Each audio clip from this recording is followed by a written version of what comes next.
বিশ্বজুড়ে চীনের যুদ্ধ বিমানের এখন জয় জয়কার। ভারত পাকিস্তান যুদ্ধে জে-10সির বড় সাফল্যের পর একের পর এক চমক দেখিয়েই চলেছে চীনের বিমান বাহিনী।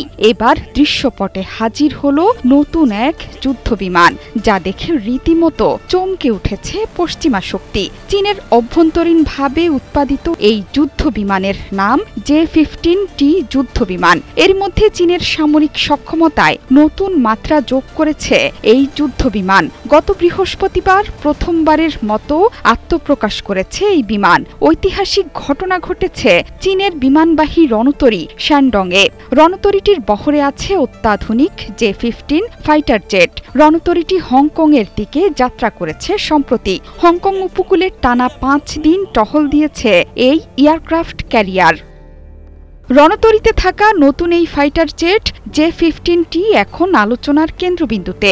এই সফরে হংকংয়ের সাধারণ মানুষ সারিবদ্ধ হয়ে অত্যাধুনিক J-15T চাক্ষুষ করার সুযোগ পেয়েছেন। হংকংয়ের জনগণ সহ অন্তত 30,000 মানুষ রণতরীর কর্মকর্তাদের সাথে সাক্ষাৎ করেছেন।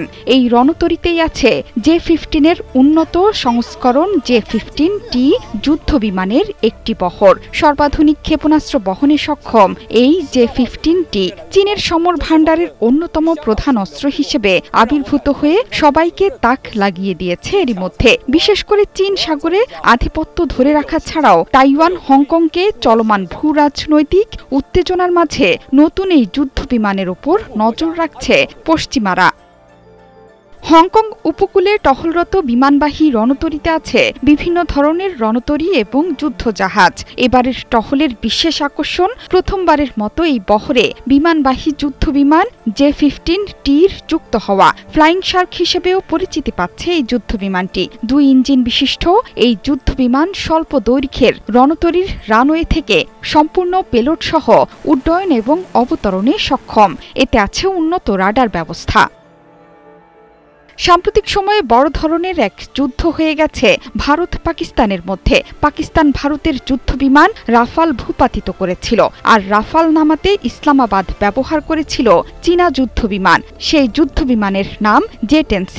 ইরান ইসরায়েল যুদ্ধেও ব্যবহার হয়েছে চীনা মিসাইল। এরপরে চীনের যুদ্ধ বিমান কেনার ব্যাপারে নড়েচড়ে বসেছে তেহরান। চীনা সমরাস্ত্রের সফলতায় অস্ত্র বাজারেও এখন চীনের যুদ্ধ বিমানের চাহিদা তুঙ্গে। জানা গেছে এখন পর্যন্ত অন্তত 7টি J-15T যুদ্ধ বিমান তৈরি করেছে চীন। ভবিষ্যতে এই যুদ্ধ বিমানের উৎপাদন বৃদ্ধি হবে বলে ধারণা করা হচ্ছে। জোহরা চৌধুরী, সেতু 71।